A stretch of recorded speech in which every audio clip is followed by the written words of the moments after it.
안녕하세요. 간호지식 제작소입니다. 좋아요는 보다 좋은 영상을 만드는데 힘이 됩니다. 1번 문제는 항암화 후법을 받는 환자에게 교육할 내용을 묻고 있습니다. 3번이 정답입니다. 항암제는 혈소판 감소를 일으켜 출혈 위험을 높일 수 있어 멍이나 출혈이 쉽게 생깁니다. 2번 문제는 여름 낮 시간에 운동 중 피부가 뜨거워지고 쓰러진 사람의 응급처치를 묻고 있습니다. 정답은 2번입니다. 서늘한 곳으로 이동하고 체온을 낮추기 위해 옷을 느슨하게 하거나 벗기는 게 중요합니다. 열사병 응급처치는 체온을 낮추는 것이 최우선입니다. 도가위는 필요 없습니다. 체온을 빠르게 낮춰야 하기 때문에 미온수가 아니라 차가운 물을 사용해야 합니다. 카페인은 이뇨작용을 촉진해 탈수를 악화시킬 수 있어서 금지입니다. 알코올은 체온 조절에 좋지 않고 오한이 나면 체온이 과하게 떨어질 수 있어 닦지 말아야 합니다. 3번 문제는 출혈로 인한 저혈압, 차고 습한 피부, 발한 즉 쇼크 증상이 나타난 환자의 우선적 간호중재를 묻고 있습니다. 정답은 5번입니다. 출혈로 인한 저혈압 상태에서는 혈액량을 보충해야 하므로 수액을 빠르게 정맥 주입하는 것이 우선입니다. 쇼크 환자는 뇌로 가는 혈류를 늘리기 위해 다리를 올리고 상체는 낮추는 것이 기본입니다. 혈액 배양 검사는 감염을 의심할 때 하는 검사입니다. 현재 상황은 출혈성 쇼크라 우선 처치가 필요합니다. 인슐린은 당 조절과 관련되므로 이 문제와는 관계가 없습니다. 항히스타민제는 알레르기 반응 시 사용하는 약입니다. 4번 문제는 벌에 쏘인 후 후두 부종, 기도 압박감, 소형감 즉 아나필락시스 상황에서 우선적 간호중재를 묻고 있습니다. 정답은 3번입니다. 아나필락시스의 가장 중요한 응급처치는 에피네프린 또는 아드레날린 근육 주사입니다. 기도 부종을 막고 혈압 저하를 교정하는 데 가장 효과적입니다. 냉찜질은 국소적인 부종 완화에 도움이 될 수 있지만 기도 폐쇄 위험이 있는 상황에서는 최우선이 아닙니다. 저체온 유지는 현재 문제와 관계없고 우선 알레르기 반응 대응이 급합니다. 고압산소요법은 기도 폐쇄를 해결한 후에 추가 치료로 사용할 수 있지만 우선은 아닙니다. 부목으로 환부 고정은 골절이나 외상 환자에게 해당하는 조치입니다. 5번 문제는 오른쪽 유방절제술 후 퇴원하는 환자에게 한쪽 팔의 합병증, 특히 림프 부종 예방 교육에 대한 이해를 묻고 있습니다. 정답은 3번입니다. 상처나 감염을 예방하기 위해 고무장갑을 끼는 것은 좋은 행동입니다. 오른쪽으로 돌아 눕는 것은 수술 부위 쪽 팔의 압박이 가해지면 부종 위험이 커집니다. 수술한 쪽 팔에서는 혈압 측정, 주사, 체열 등을 금지해야 합니다. 부종을 악화시킬 수 있습니다. 수술한 쪽 팔에는 압박을 줄 수 있는 시계나 팔찌를 착용하면 안 됩니다. 무거운 물건을 드는 것은 수술 부위 쪽 팔에 무리를 줘서 부종을 유발할 수 있습니다. 6번 문제는 전신 2도 화상 환자의 초기 사정 결과에서 주의 깊게 살펴야 할 이상소견을 고르는 것입니다. 하나씩 살펴봅시다. 심박동수 70회분은 정상입니다. 분당 60에서 100회는 정상 범위입니다. 평균 동맥압 70 mmHg는 정상 범위입니다. 정상 범위는 70에서 100 mmHg 사이입니다. 혈청 칼륨 농도 4.5 MEQL은 정상 수치입니다. 정상 범위는 3.5에서 5.0 사이입니다. 소변 배출량은 0.5 이상이어야 합니다. 0.3은 신장 관류 부족을 의미할 수 있어 쇼크나 급성 심부전 위험이 있습니다. 글래스 고온 수첩도 15점은 의식명료 상태로 정상입니다. 따라서 정답은 4번입니다. 7번 문제는 응급실에 도착한 척수 손상 환자를 옮길 때 간호로 옳은 것을 묻고 있습니다. 정답은 4번입니다. 통나무 굴리기 기법은 척추를 일직선으로 고정한 채 몸을 돌리는 방법입니다. 휠체어는 척추 손상 환자에게 적합하지 않습니다. 척추가 구부러질 수 있습니다. 목을 굴곡시키면 척수 손상이 악화될 수 있습니다. 목을 돌리는 것도 위험합니다. 일직선 유지가 원칙입니다. 손상 부위를 움직이면 안 됩니다. 추가 손상 위험이 있습니다. 8번 문제는 전신마취 수술 후 의식이 명료하지 않은 환자가 구토했을 때 주의해야 할 주요 간호 문제를 묻고 있습니다. 정답은 1번입니다. 구토물이 기도로 넘어가 흡인성 폐렴, 기도 폐쇄를 유발할 수 있기 때문에 가장 중요한 간호 문제입니다. 저혈압은 구토와 직접 관련이 있는 주된 문제는 아닙니다. 저체온은 구토 자체는 체온에 직접적인 영향을 주지 않습니다. 인후통은 마취 후 기관삭관으로 발생할 수 있지만 구토 시 최우선 간호 문제는 아닙니다. 심장 리듬 문제는 구토보다 다른 원인에서 주로 발생합니다. 9번 문제는 항암화흡법을 받는 환자가 계속 설사를 할 때 우선적으로 사정해야 할 것을 묻고 있습니다. 핵심은 설사는 체액 소실을 가져오고 탈수 및 전해질 불균형 위험이 생깁니다. 정답은 4번입니다. 피부색 변화는 저산소증 등에서 중요한 지표지만 설사와 직접적인 최우선 관계는 아닙니다. 수면 양상은 급성 설사 상황에서는 우선순위가 아닙니다. 평형 감각은 신경학적 문제에서 중요한 평가 항목입니다. 신경 관사 검사는 탈수보다 나중에 체크해야 할 항목입니다. 10번 문제는 암 3기 진단을 받은 환자가 병원을 탓하며 소리를 지르는 상황에서 환자의 심리 상태를 묻고 있습니다. 이럴 때 핵심은 죽음에 대한 심리적 반응 단계, 즉 큐블러로스의 5단계를 이해하는 것입니다. 큐블러로스의 5단계는 부정, 분노, 타협, 우울, 수용입니다. 정답은 2번입니다. 부정의 예시는 설마 내가 잘못된 거야. 수용은 나는 받아들일게. 우울은 아무것도 하고 싶지 않아. 타협은 조금만 더 살게 해주세요. 가 될 수 있습니다. 11번 문제는 두경부암 환자가 방사선요법을 받을 때 안위를 증진하기 위한 간호중재를 묻고 있습니다. 두경부암에 방사선요법을 더하면 구강점 막 손상, 즉 구내염이 가장 흔한 문제입니다. 정답은 3번입니다. 뜨거운 물은 방사선 치료 부위 피부를 더 손상시킬 수 있어 금지입니다.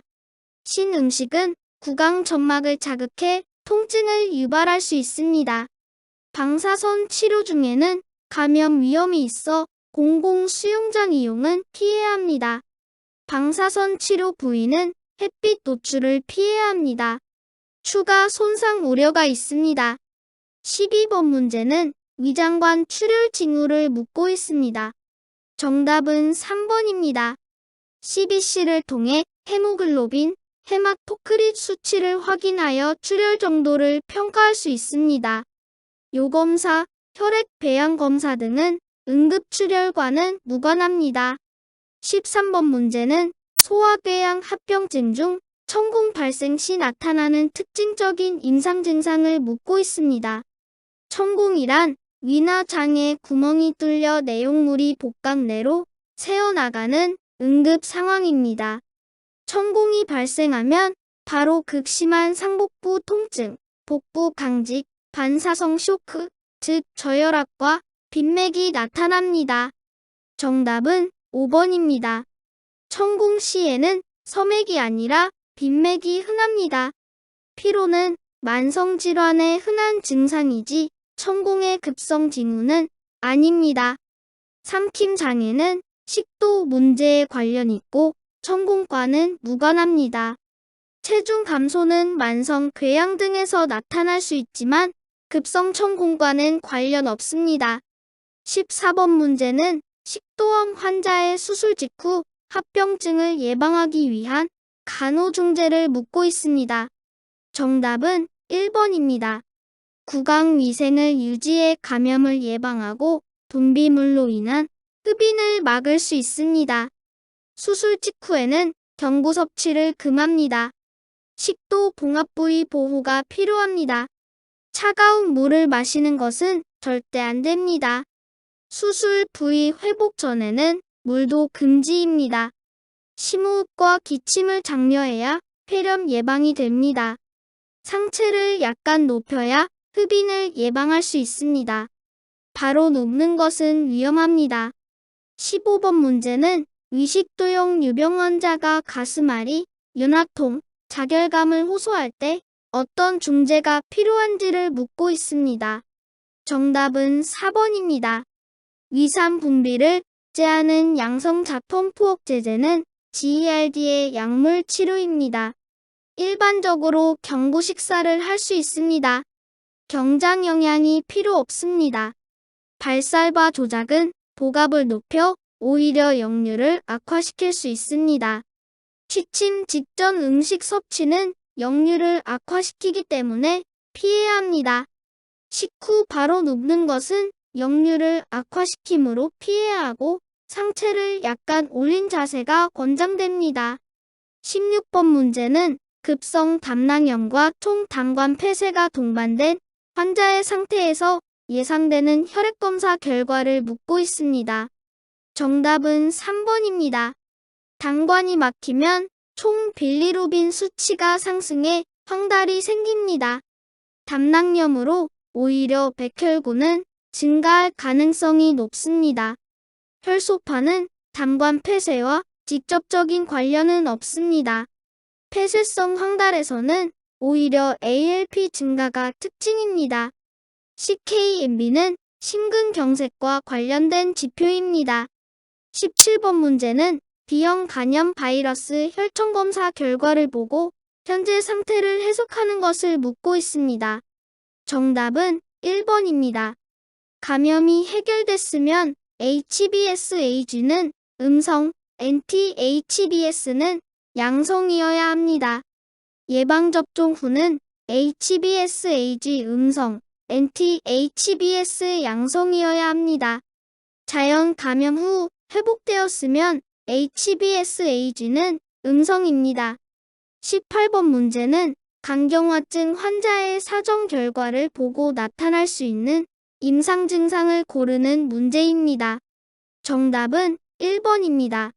간경화로 인한 저할 부민혈증, 삼투압, 초하, 복수가 발생합니다. 통증은 복수보다는 덜 특징적입니다. 복수와 체액 저류가 있으면 오히려 소변량이 감소합니다. 회색변은 담도 폐쇄 시 나타날 수 있지만 지금 상황은 복수 중심입니다. 안면홍조는 간질환에서 나타날 수 있으나 복수와 직접 연관되지는 않습니다. 19번 문제는 간세포암으로 TAC를 받은 환자에서 천자 부위 합병증 예방을 위해 우선 사정해야 할 것을 묻고 있습니다. TAC는 간동맥을 통해 항암 약물과 색적 물질을 주입하는 시술이라 시술 부위 출혈 위험이 큽니다. 그래서 천자 부위 출혈, 혈종 여부를 가장 먼저 사정해야 합니다. 정답은 3번 말초 맥박입니다. 복통은 간 자체 문제를 반영할 수 있으나 천자 부위 합병증 사정과는 직접 관련이 없습니다. 오심은 항암제 부작용일 수 있지만 천자 부위 합병증과는 거리가 있습니다. 소변 배출량은 신장 기능 확인은 중요하지만 천자 부위 합병증과 직접적 연결은 약합니다. 간효소 수치는 간 기능 평가에 필요하지만 시술 직후 가장 급한 건 천자부위 합병증 예방입니다. 20번 문제는 당뇨병성 케톤산증 환자에서 확인할 수 있는 사정 자료를 묻고 있습니다. 인슐린이 부족하면 고혈당, 탈수, 케톤 축적, 대사성 산증으로 폐하가 떨어집니다. 정답은 1번입니다. 고혈당으로 삼투성 이뇨가 심해져 탈수가 심하게 발생합니다. DKA에서는 오히려 혈당이 매우 상승합니다. 탈수로 혈압은 저하하는 경우가 많습니다. 케톤 축적으로 인해 폐하는 감소합니다. 탈수로 인해 혈액이 농축되어 적혈구 용적은 오히려 증가합니다. 21번 문제는 궤양대 장염의 특징적인 임상 증상을 묻고 있습니다. 궤양대 장염의 핵심 증상은 궤양으로 인해 점액과 혈액이 섞인 혈성 설사가 나타나는 것이 가장 특징입니다. 정답은 4번입니다. 누공은 크론병에서 주로 나타납니다. 궤양대 장염에서는 변비보다 설사가 특징입니다. 복벽탈장은 다른 구조적 문제입니다. 궤양대 장염의 주요 증상은 아닙니다. 부종은 신부전이나 신부전에서 흔합니다. 22번 문제는 음식을 삼키기 힘들어하는 식도암 환자의 사정 결과를 보고 우선적 간호 진단을 묻고 있습니다. 정답은 4번입니다. 삼킴 곤란으로 인해 충분한 영양 섭취가 안 되고 있어 영양 불균형이 발생합니다. 신체 요구량보다 적은 섭취 간호 진단이 가장 우선입니다. 삼키기 힘든 것이 문제이지 오심이 주요 사정 내용은 아닙니다. 운동 기능 문제가 아니고 삼킴 기능이 문제입니다. 23번 문제는 크론병으로 소장 절제술을 받은 환자의 퇴원 후 식사요법으로 옳은 것을 묻고 있습니다. 영양 흡수 저하가 가장 큰 문제입니다. 특히 단백질 손실이 크기 때문에 이를 보충해줘야 합니다. 정답은 4번입니다. 지방은 소화가 어렵고 설사나 복통을 유발할 수 있어 제한합니다. 체중 유지 및 회복을 위해 충분한 열량이 필요합니다. 장에 자극을 주기 때문에 초기의 고섬유질은 피합니다. 탄수화물은 주요 에너지원이라서 제한하지 않습니다. 24번 문제는 체액 소실로 인한 고나트륨혈증 환자의 전해질 교정을 위한 간호중재를 묻고 있습니다. 고나트륨혈증이란 혈액 내 나트륨 농도가 높아진 상태입니다. 원인은 탈수가 많습니다. 치료 원칙은 수분을 보충해 나트륨 농도를 희석시키는 것입니다. 고나트륨혈증에서는 저삼투성 용액, 예를 들면 0.45% 식염수를 사용해 수분을 공급하고 나트륨 농도를 낮춰야 합니다. 정답은 4번입니다. 신선동결혈장은 출혈이나 응고 문제 시 사용하는 것이고 전해질 교정용이 아닙니다. 15% 만니톨은 뇌압 감소를 위해 사용하는 삼투성 이뇨제입니다. 20% 알부민은 저알부민혈증 보충에 쓰입니다. 메트로니다졸은 항생제입니다. 전해질 교정과 무관합니다. 25번 문제는 만성 콩팥병 환자가 어떤 사정 결과를 보일 때 우선적인 간호중재를 고르는 문제입니다. 사정 결과 고칼륨혈증, 혈청 나트륨은 정상, 심전도는 고칼륨혈증의 특징적 소견을 보이고 있습니다. 정답은 5번입니다. 인슐린은 포도당과 함께 칼륨을 세포 안으로 이동시켜 혈중 칼륨 농도를 신속히 낮춥니다. 날록소는 마약성 약물 중독 시 사용하는 해독제입니다. 페니실린은 항생제입니다. 고칼륨혈증과 관련이 없습니다.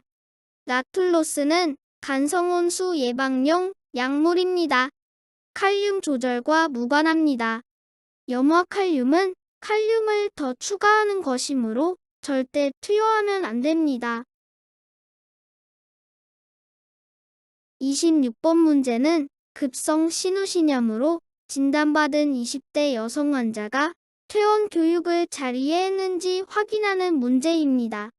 급성 신우신염 퇴원 교육의 핵심은 처방된 항생제 복용을 철저히, 수분 섭취 충분히, 배뇨를 참지 않기, 증상 재발 시 즉시 병원 방문하기 등입니다. 정답은 2번입니다. 항생제를 규칙적으로 끝까지 복용하는 것이 가장 중요합니다. 코르셋을 입을게요는 척추나 허리 문제에서 필요한 거라 신우신염과 무관합니다. 수분을 충분히 섭취해야 세균 배출이 촉진됩니다. 감염 예방을 위해 성교 후 소변 보기를 권장합니다. 배뇨 시 화끈거리는 증상이 있으면 즉시 병원을 방문해야 합니다. 27번 문제는 요실금의 유형을 묻고 있습니다. 핵심은 강한 요의가 느껴지고 화장실에 가기 전에 소변이 나오는 경우입니다. 정답은 1번입니다. 절박요실금은 요의를 참지 못하고 갑자기 소변이 나오는 것입니다. 과민성 방광에서 흔합니다. 복압요실금은 기침, 재채기, 웃을 때 복압이 올라가면서 소변이 새는 것입니다. 모순요실금은 방광에 소변이 과다 축적되어 넘쳐 흐르는 것입니다. 지속요실금은 방광과 요도 사이에 연결 이상이 있어 계속 소변이 새는 것입니다. 기능성 요실금은 신체적, 인지적 문제로 화장실까지 가지 못해서 발생하는 요실금입니다. 28번 문제는 양성전립腺 비대증 환자가 소변 줄기에 힘이 없고 배뇨 후에도 소변이 흘러나오는 경우 그 원인을 묻고 있습니다. BPH에서는 전립腺이 커져서 요도를 압박하면 소변 배출 장애가 생겨 잔뇨, 소변 흘림, 배뇨 빈번 증상이 나타납니다. 정답은 2번입니다. 전립腺 비대가 요도를 압박하여 요도 폐쇄가 생기고 소변 줄기가 약해지며 배뇨 후에도 소변이 조금씩 새게 됩니다. 음낭수종은 고환 주변에 물이 차는 것으로 배뇨 문제와 직접 관련이 없습니다. 고환염전은 고환이 꼬이는 응급 상황으로 배뇨 문제와는 관련이 없습니다. 덩굴정맥류는 음낭 주변 정맥 확장이며 배뇨 문제와 무관합니다. 서해부 탈장은 장이 서해부를 통해 빠져나오는 문제로 소변 줄기와 관련이 없습니다. 29번 문제는 혈액투석 중 환자가 구역, 구토, 두통, 안절부절못함 등의 투석 불균형 증후군 증상을 보일 때 우선적 중재를 묻고 있습니다. 투석 불균형 증후군은 혈액 속 노폐물이 급격히 제거되어 뇌에 삼투압 변화가 생기고 내부종, 신경 증상이 나타나는 응급 상황입니다. 우선 조치는 혈액 속과 뇌 속 삼투압 차이를 줄이기 위해 투석 속도를 늦추는 것입니다. 정답은 5번입니다. 투석 중 수분 섭취는 제한합니다. 항구토제 투여로 구토 증상을 완화하는 것은 부가적인 처치입니다. 30번 문제는 전치고관절 치원술 후 다리 사이에 베개를 대주는 이유를 묻고 있습니다. 수술 후 가장 중요한 것은 인공관절 탈구를 예방하는 것입니다. 다리를 모으거나 안쪽으로 돌리는 움직임은 인공관절을 탈구시킬 수 있기 때문에 다리 사이에 베개를 대어 내전을 방지합니다. 정답은 1번입니다. 골수염은 감염 문제이고 다리 벌리기와 직접 관련이 없습니다. 관절 운동 범위 증가는 초기에는 운동 범위 증가보다 안전과 탈구 예방이 더 중요합니다. 잠시만요. 여러분의 구독과 좋아요는 보다 나은 영상을 제작하는 데 큰 힘이 됩니다. 감사합니다. 안녕하세요. 간호지식 제작소입니다. 2025년도 제65회 간호사 국가시험 문제 풀이를 하겠습니다. 이번에는 성인간호학 총 70문항 중 32번부터 70번까지 40문항 풀이를 하겠습니다. 1번부터 30번까지는 먼저 올린 영상을 참조하세요. 먼저 여러분의 구독과 좋아요는 보다 좋은 영상을 만드는데 힘이 됩니다. 32번 문제는 왼쪽 뺨, 입술, 아래턱 부위에 간헐적, 발작적 통증이 있는 환자에 대해 통증 악화를 예방하는 방법을 묻고 있습니다. 주어진 통증 양상은 전형적인 3차 신경통입니다. 얼굴 부위에 짧고 강한 발작성 통증이 반복되는 질환입니다. 3차 신경통 환자는 가벼운 자극만으로도 통증이 유발되기 때문에 자극을 최소화하는 것이 중요합니다. 뜨겁거나 차가운 음식은 신경을 자극해서 통증을 유발할 수 있으므로 실온 정도의 음식을 먹는 것이 통증 악화 예방에 가장 효과적입니다. 따라서 정답은 5번입니다. 저열량 식사를 하기는 열량과 관련된 문제는 아닙니다. 통증 부위 냉찜질하기는 냉찜질이 직접적인 예방 효과는 없습니다. 전동 칫솔로 양치질하기는 진동으로 자극을 줄 수 있어 오히려 통증을 유발할 수 있습니다. 음식물을 왼쪽으로 씹기는 피해야 합니다. 오히려 반대쪽으로 씹어야 합니다. 33번 문제는 손가락의 단추 구멍 변형, 백조 목 변형, 아침 강직과 통증이 있는 환자의 검사 결과를 묻고 있습니다. 이 특징은 전형적인 류마티스 관절염, 양성 소견입니다. 류마티스 관절염에서는 만성 염증성 자가 면역 질환, 손가락 관절 변형과 아침 강직이 주요 증상이므로 류마티스 인자 양성 소견이 흔합니다. 정답은 2번입니다. 황색포 도월균 양성은 세균성 감염 관련 검사입니다. 저혈 구침강 속도 감소는 염증성 질환에서는 오히려 증가합니다. 알파테아 단백질은 간암 등 종양 표지자 검사에 사용됩니다. 34번 문제는 척수 손상 환자가 갑자기 안절부절 못하며 고혈압, 서맥, 박동성 두통, 발한, 홍조 등이 나타난 상황에서 우선적 간호중재를 묻고 있습니다. 전형적인 자율신경 반사 이상 상황입니다. 특히 흉추 T6 이상 손상 환자에서 자주 발생합니다.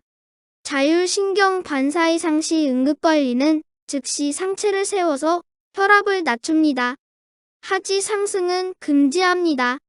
방광팩만, 대변 매복 등 원인을 제거합니다. 따라서 정답은 3번입니다.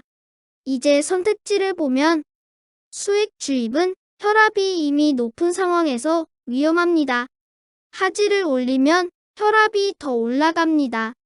혈압이 이미 심각하게 높은데 혈압 상승제 투여는 위험합니다. 차가운 환경 유지는 증상 완화에 보조적일 수 있으나 직접적 해결책은 아닙니다.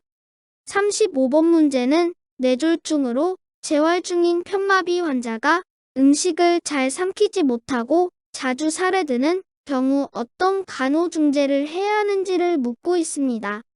편마비 환자 삼킴 장애 간호의 핵심은 음식물을 정상인 쪽으로 씹고 삼키게 하여 흡인 위험을 최소화하는 것입니다. 고개를 숙이고 턱을 당긴 채로 음식을 삼키면 기도 보호에 도움이 되어 흡인 위험을 줄일 수 있습니다. 따라서 정답은 5번입니다. 이제 선택지를 보면 맑은 유동식은 흡인 위험이 더 큽니다. 점성이 있는 음식이 더 안전합니다. 음식을 한 번에 많은 양을 먹으면 더 위험합니다. 소량씩 제공해야 합니다. 음료를 빨대로 섭취하게 하면 흡인 위험을 증가시킬 수 있어 주의가 필요합니다. 음식을 감각이 없는 쪽으로 씹으면 음식물이 남아 흡인 위험이 커집니다. 36번 문제는 심근경색증이 심부전으로 진행했는지를 확인하는 검사를 묻고 있습니다. 심부전이란 심장이 혈액을 제대로 펌프질하지 못하는 상태입니다. 심부전 진단에는 주로 뇌나트륨 배설 펩타이드 검사를 사용합니다. BNP는 심장 압력이 올라갈 때 심실에서 분비됩니다. 이 수치가 높으면 심부전 가능성이 매우 높습니다. 정답은 5번입니다. 이제 선택지를 보면 C 반응 단백질은 염증 수치를 보는 검사입니다. 심부전 진단과 직접 관련은 없습니다. 근색소는 심근 손상의 초기 지표이지만 심부전 진행 확인용은 아닙니다. 트로포닌은 심근경색 진단에 사용됩니다. 심부전 평가와는 다릅니다. 동맥혈 가스 분석은 호흡 상태나 산염기 균형을 평가하는 검사입니다. 37번 문제는 심부전 환자의 심전도 모니터링 결과를 보고 간호중대로 옳은 것을 묻고 있습니다. 심전도 결과 PR 간격 정상치는 0.12에서 0.2초입니다. 0.18초는 정상입니다. RR 간격이 규칙적이면 정상 리듬입니다. ST 분절은 PR 분절과 같은 높이로 편평합니다. ST 상승이나 하강은 없습니다. 현재 이상이 없기 때문에 계속 관찰만 하면 됩니다. 따라서 정답은 2번입니다. 이제 선택지를 보면 심실세동이므로 재세동 시행은 심실세동과 전혀 다른 안정된 리듬입니다. 심전도만 보고 폐부종을 판단할 수 없습니다. 조기 심방 수축 소견도 없으므로 12유도 심전도 확인은 틀린 것입니다. 심근경색증이 예상되므로 심장효소 검사 결과 확인하다는 것은 ST 변화가 없으므로 급성 심근경색 소견은 아닙니다.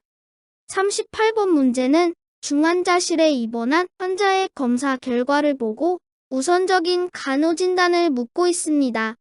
박출률의 정상치는 55에서 70%이므로 정상입니다. PCWP 정상치는 6에서 12 사이입니다. 19수운 주 밀리미터이므로 폐우열, 좌심부전이 의심됩니다. 심박출량 감소가 주요 문제입니다. 정답은 3번입니다. 영양보다 심박출량이 더 급한 문제입니다. 자가간 호능력은 후순위 문제입니다. 피부 문제는 지금 상황에서 우선순위가 아닙니다. 전해질 불균형도 있을 수 있지만 심박출량 감소가 훨씬 긴급합니다. 39번 문제는 심부 정맥혈전증 환자에게 피하로 투여할 수 있는 저분 자량 항응고제를 묻고 있습니다. 정답은 3번입니다. 에녹사파린은 저분 자량 헤파린 계열 약물로 피하 주사로 투여하며 DVT 예방과 치료에 사용합니다. 와파린은 경구용 항응고제입니다. 베라파밀은 칼슘 채널 차단제로 심혈관계 약물이지 항응고제는 아닙니다. 클로피도그렐은 혈소판 억제제입니다. 사스랄균 인산화효소는 혈전 용해제입니다. 41번 문제는 심장수술 후 24시간이 지난 환자의 사정자료를 보고 예상되는 합병증을 묻고 있습니다. 소변량 감소, 번 증가, 크레아티닌 증가는 심각한 심기능 저하 소견입니다. 심장수술 이후 이런 변화는 주로 급성 심부전을 의미합니다. 정답은 4번입니다. 폐색전은 주로 호흡기 증상을 동반합니다. 요로 감염은 주로 발열, 배뇨통 등이 동반되며 번, 크레아티닌 급상승이 주요 소견은 아닙니다. 심장 눌림증은 심장 주위의 혈액이 고여 심장이 눌리는 상황입니다. 주로 저혈압이 나타납니다. 심장성 쇼크는 저혈압, 의식 저하 등이 주요 소견입니다. 신장 수치 이상만으로 진단하지 않습니다. 42번 문제는 심근경색증 환자의 흥분을 가라앉히고 심근의 산소 요구량을 줄이기 위한 약물을 묻고 있습니다. 심근의 부담을 줄이고 산소 소비를 낮추는 것이 중요합니다. 그의 가장 효과적인 약물은 모르핀입니다. 모르핀은 진통작용, 진정효과, 혈관 확장, 산소 요구량을 감소시킵니다. 정답은 2번입니다. 이제 선택지를 보면 아스피린은 혈소판 억제제로 혈전 예방에 사용하지만 직접적으로 흥분을 경감하거나 산소 요구를 줄이지는 않습니다. 페니실린은 항생제로 관련 없습니다. 프레드니소는 스테로이드 항염증제로 심근경색에서는 사용하지 않습니다. 프로세마이드는 이뇨제로 우렬성 심부전 시 사용할 수 있으나 심근경색 시 토기 약물은 아닙니다. 43번 문제의 정답은 1번입니다. 안정성 협심증은 운동, 스트레스 등으로 심장의 산소 요구량이 증가할 때 심장 근육에 공급되는 산소가 부족해져 흉통이 발생하는 것입니다. 등산은 운동이므로 심장에 부담을 줄 수 있고 흉통을 유발할 위험이 있습니다. 나이트로글리세린은 혈관을 확장시켜 심장의 부담을 줄이고 산소 공급을 증가시키는 약물입니다. 등산 같은 유발 상황 전에 미리 투여하면 심장의 산소 수요 공급 불균형을 예방하여 흉통 발생을 줄일 수 있습니다. 이를 예방적 사용이라고 합니다. 나이트로글리세린은 1 내지 5분 내에 빠르게 효과가 나타납니다. 두통은 흔한 부작용이지만 약물 투여를 임의로 중단하면 안 됩니다.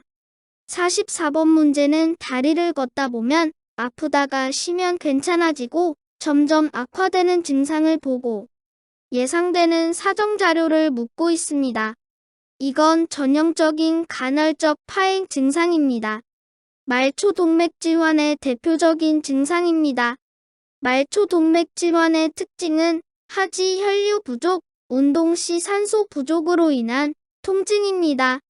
특히 다리 올리면 혈류가 더 감소하여 통증이 악화되고 다리를 내리면 혈류가 증가하여 통증이 완화되는 패턴을 보입니다. 혈류가 안 좋아서 모세혈관 재충만 시간이 늘어집니다. 정답은 4번입니다. 이제 선택지를 보면 혈류 부족이면 피부는 차갑고 창백할 수 있습니다. 발목이 팔지수 정상치는 1.0에서 1.4 사이입니다. 말초동맥 질환이면 ABI가 낮아집니다. 다리를 올리면 혈류가 더 떨어져 통증은 악화됩니다. 호먼스 징후는 심부 정맥혈전증 검사입니다. 45번 문제는 복부 대동맥류 파열로 응급수술을 준비하는 환자에게 프로프라놀로를 투여하는 목적을 묻고 있습니다. 프로프라놀롤은 대표적인 베타 차단제입니다. 심박수와 심근 수축력을 낮추고 혈압을 감소시키는 약물입니다. 복부 대동맥류 파열 상황에서는 혈압이 높을수록 출혈이 심해지고 악화되기 때문에 혈압을 낮춰야 합니다. 혈압을 낮춰 복부 대동맥류의 주각 파열을 막고 출혈을 최소화합니다. 정답은 5번입니다. 46번 문제입니다. 와파린은 비타민 K 의존성 응고인자 생성을 억제하는 약물입니다. 따라서 비타민 K가 혈액 응고와 와파린 효과에 큰 영향을 줍니다.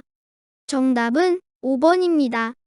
비타민 A는 시력, 면역, 비타민 B는 신경계, 에너지 대사, 비타민 D는 칼슘 대사, 뼈 건강, 비타민 E는 항산화에 영향을 줍니다. 47번 문제입니다. 고혈압 환자에게 혈관 확장과 나트륨 배출을 위해 투여하는 약물을 묻고 있습니다. 이런 효과를 가지는 대표 약물은 ACE 억제제입니다. 대표적인 ACE 억제제 중 하나가 캡토프릴입니다.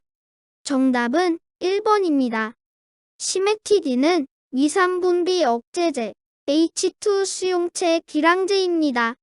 오메프라졸은 위산분비 억제제입니다. 설파살라진은 염증성 장질환 치료제입니다. 메트로니다졸은 항생제입니다. 48번 문제입니다. 호지킨 림프종과 비호지킨 림프종을 구별하기 위해 림프절 생검에서 확인하는 세포를 묻고 있습니다.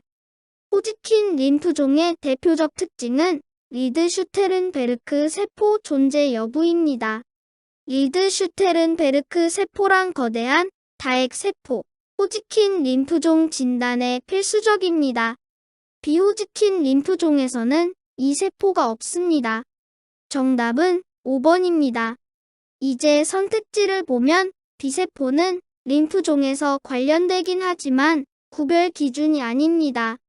T세포는 림프종 구분과 관련되지만 호지킨, 비호지킨 구별은 아닙니다. 벼라 교모세포는 뇌 세포 종류입니다. 자연 살해세포는 림프종 구별 기준이 아닙니다. 49번 문제는 급성골수성 백혈병 진단을 받은 환자가 오한, 배뇨 시 자결감을 호소하고 혈액검사 결과가 다음과 같을 때 우선적인 간호중재를 묻고 있습니다. 절대중성 구수 500 이하는 감염 위험이 매우 높은 상태입니다. 현재 환자는 오한, 자결감 등 감염 징후를 보이고 있습니다. 따라서 최우선 간호중재는 보호격리입니다. 외부 감염원 차단이 생명에 직결됩니다. 정답은 4번입니다. 산소포화도 저하가 주된 문제는 아닙니다. 혈류 확인은 요로 감염 의심은 가능하지만 최우선은 감염 예방입니다. 혈소판수는 정상입니다. 빈혈이 심각하지는 않으므로 농축적 혈구 수혈은 불필요합니다. 50번 문제는 재생불량 빈혈 환자의 간호중재로 옳은 것을 묻고 있습니다. 재생불량 빈혈은 골수 기능 저하로 적혈구, 백혈구, 혈소판 모두 감소하는 질환입니다. 특히 주의할 것은 점막 손상, 출혈 위험 최소화, 감염 예방 철저입니다. 정답은 5번입니다. 약물은 주사보다 경구로 투여하는 것은 맞습니다. 주사는 주사 부위 출혈 위험이 있기 때문에 경구 투여가 우선입니다. 선택지를 보면 관장은 점막 손상을 유발할 수 있어 위험합니다. 저단백질 식사는 아닙니다. 오히려 충분한 영양, 특히 단백질 공급이 필요합니다. 신선한 채소는 세균 오염 위험이 있어 백혈구 감소 환자는 주의해야 합니다. 식사 후 치실 사용은 잇몸 출혈 위험이 있습니다. 부드러운 칫솔을 사용해야 합니다. 51번 문제는 노화에 따른 폐기능의 변화로 옳은 것을 묻고 있습니다. 노화가 진행되면 폐활량 감소, 흉벽 탄력성 감소, 강제날숨량 감소, 기능 잘기용량 증가, 고이산화탄소혈증에 대한 반응은 감소합니다. 노화로 폐조직 탄성이 떨어져 폐활량이 감소합니다. 정답은 1번입니다. 52번 문제는 중등도 이상의 만성 폐쇄폐 질환, COPD 환자에게 기관지 확장을 위해 사용하는 베타작용제 중에서 12시간 이상 효과가 지속되는 약물을 묻고 있습니다. 핵심은 지속성 베타2 작용제를 찾는 것입니다. 살메테롤은 지속성 베타의 작용제로 12시간 이상 지속됩니다. 정답은 2번입니다. 알부테롤은 4에서 6시간 지속됩니다. 프레드니손은 스테로이드 항염증제입니다. 부데소나이드는 흡입 스테로이드입니다. 이프라트로피움은 항콜린제로 단시간 작용합니다. 53번 문제는 비소세포 폐암 IIA 진단을 받은 환자에게 수술 전 방사선요법을 시행하는 주된 목적을 묻고 있습니다. 수술 전에 방사선요법을 하는 주된 이유는 종양 크기를 줄여서 수술을 용이하게 만들기 위해서입니다. 정답은 3번입니다. 방사선만으로 완전 관해를 기대하는 것은 아닙니다. 방사선은 오히려 면역 기능을 억제할 수 있습니다. 출혈 예방은 방사선의 주요 목적이 아닙니다. 방사선은 혈관 손상을 유발할 수 있습니다. 54번 문제는 동맥혈가스 분석 결과를 보고 보상 반응으로 나타날 수 있는 징후를 묻고 있습니다. 검사 결과 산성혈증, 이산화탄소 증가, 중탄산 감소로 호흡성 산증을 시사합니다. 호흡성 산증이 발생하면 보상으로 신장이 중탄산을 보존하고 몸은 산소를 더 공급하기 위해 호흡을 증가시키려 시도할 수 있습니다. 즉, 과호흡이 나타날 수 있습니다. 정답은 3번입니다. 하지만 여기선 이미 PaCO2가 높고 보상으로 과호흡이 나타날 가능성이 질문의 핵심입니다. 저산소증이나 반응성 섬액과는 다른 상황입니다. 발열은 ABGA 수치 변화와 직접적인 관련은 없습니다. 심한 경우 혈압의 변화가 있을 수 있지만 주된 반응은 아닙니다. 소변 배출량 감소는 신기능 저하나 쇼크 상황에서 주로 나타납니다. 55번 문제의 정답은 3번입니다. 전체 후두절제술을 하면 정상적인 성대가 완전히 제거됩니다. 즉, 더 이상 성대를 진동시켜 소리를 만들 수 없습니다. 그래서 대신 인두와 식도 부위를 이용해 소리를 만들어야 합니다. 식도에 공기를 집어넣었다가 이를 다시 내보낼 때 인두와 식도 상부벽을 진동시켜 소리를 발생시킵니다. 즉, 성대 대신 식도벽 진동을 소리의 원천으로 삼는 것입니다. 보기 1번인 전자우두기 사용 시 입을 다물고 사용하면 안 되는 이유는 다음과 같습니다. 전자우두기는 보통 턱 및 인두 부위에 기구를 대고 기계적 진동을 만들어 소리를 내는 장치입니다. 이때 입이 열려 있어야 기계가 만들어낸 소리가 입 안으로 전달되어 말소리로 변환될 수 있습니다. 만약 입을 다물고 사용하면 진동이 구강 내로 전달되지 못하고 소리가 작거나 답답하게 울리며 말을 제대로 구사할 수 없습니다. 56번 문제의 정답은 5번입니다. 후두암 수술 후 2일째는 기관절 개관이 들어가 있는 상태입니다. 기관절 개관이 갑자기 빠지면 기도가 무너지거나 좁아질 수 있어 환자가 호흡곤란을 호소합니다. 이때에는 지혈 집게를 이용해 기도를 개방하여 기관절 개창을 열어두고 기도가 막히지 않게 유지해야 합니다. 수술 직후 1 내지 7일 이내에는 기관절개 부위가 아직 안정적으로 고정되어 있지 않아서 기관절개관이 빠지면 기관창이 쉽게 다치거나 붕괴될 수 있습니다. 기도가 다치면 저산소증, 심정지 위험이 생깁니다. 그래서 지혈 집게를 이용해 기관절개창 양쪽을 벌려 기도를 임시로 열어 호흡이 가능하게 해주어야 합니다. 보기 3번에서 빠진 기관절개관을 즉시 삽입하는 것은 정답이 아닌 이유는 수술 직후 1주 이내에는 기관절개창이 아직 안정적으로 고정되어 있지 않고 주변 조직이 부드럽고 불안정한 상태입니다. 이때 기관절개관을 성급하게 다시 삽입하려고 하면 기관절개창을 벗어나 잘못된 방향으로 삽입될 위험이 큽니다. 예를 들어 연부 조직이나 식도 쪽으로 삽입하게 되면 기도 확보가 실패하여 심각한 저산소증을 유발합니다. 기관 손상, 출혈, 연조직 기흉 같은 합병증이 발생할 수도 있습니다.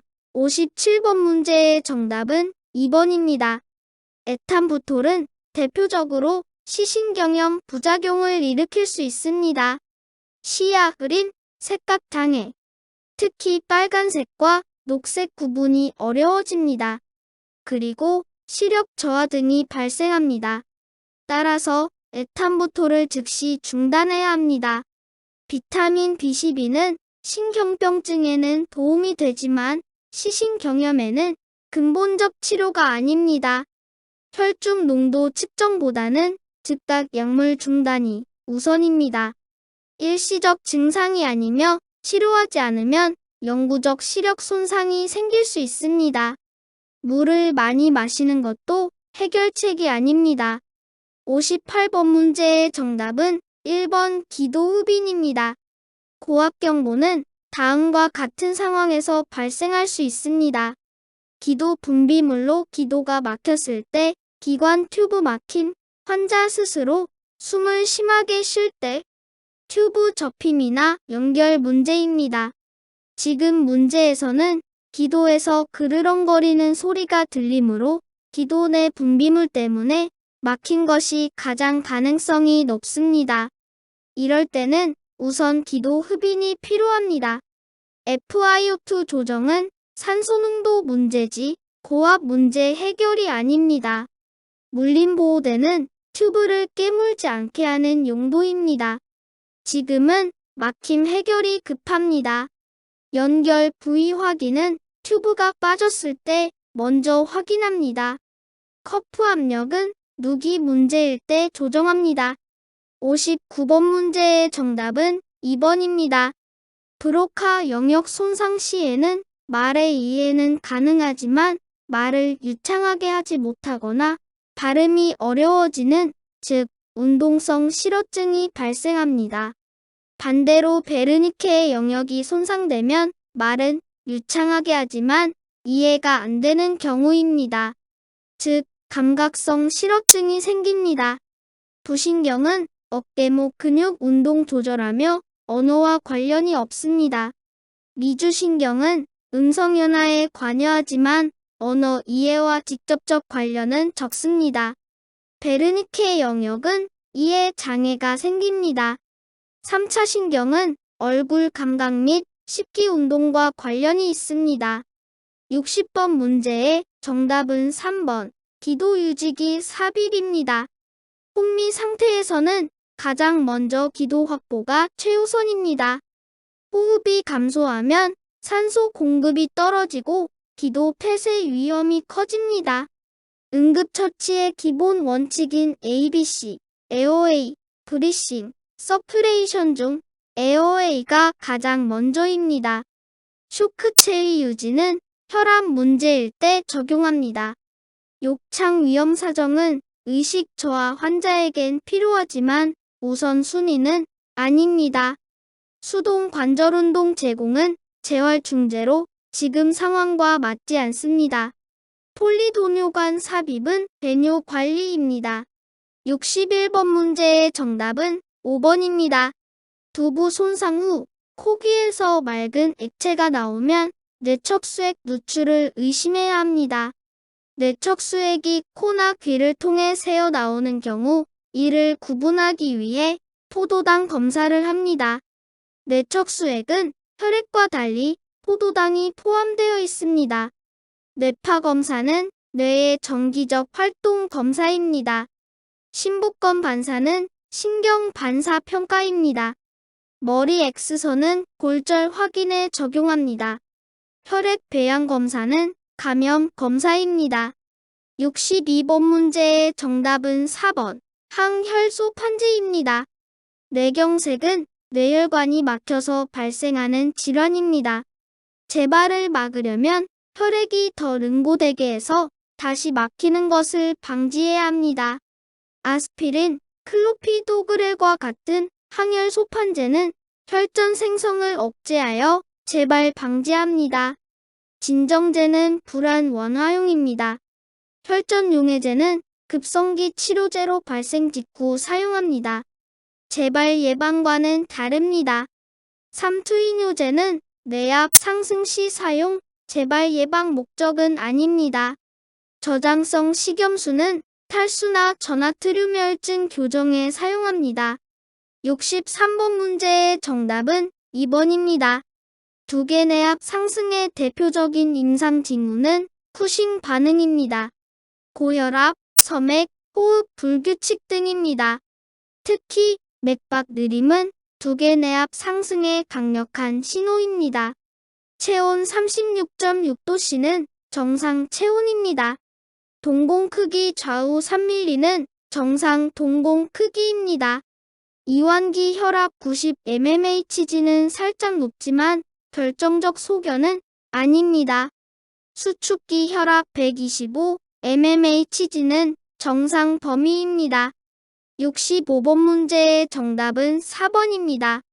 흉추 T4, T5 손상 시 주요 문제는 사지마비 중 하지마비, 상지 기능은 정상입니다.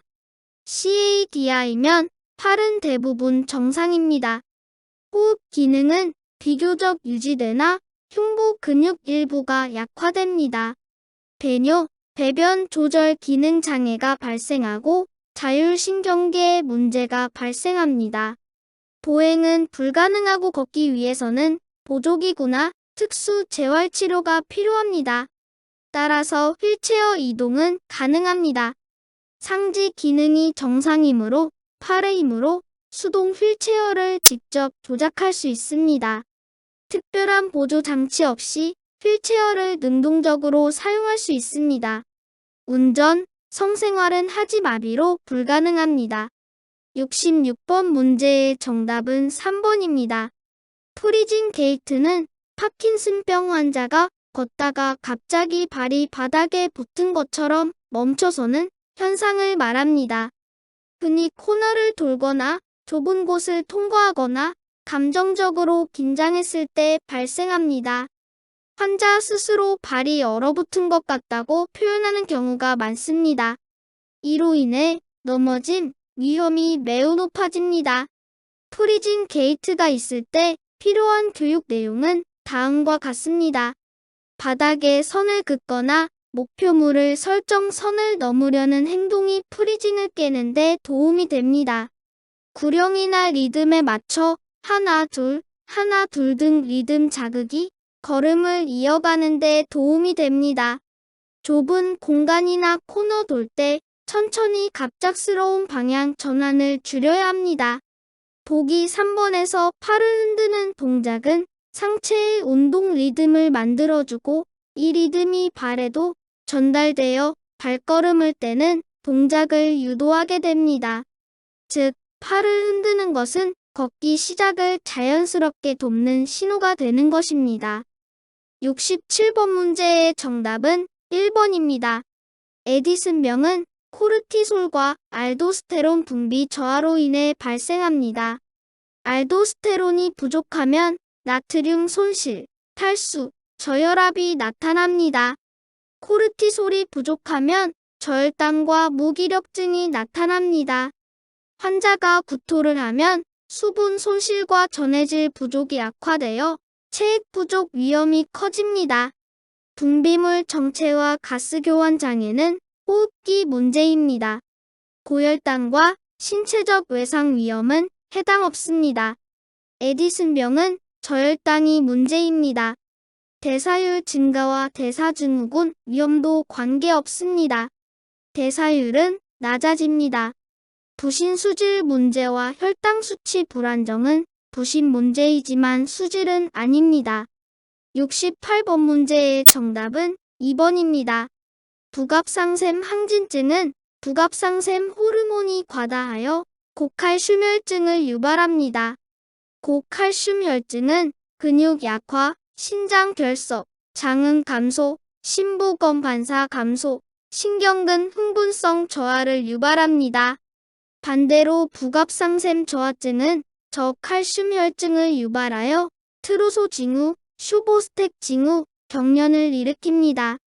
선택지에서 장음 증가는 고 칼슘혈증은 장운동이 감소되어 틀린 것입니다.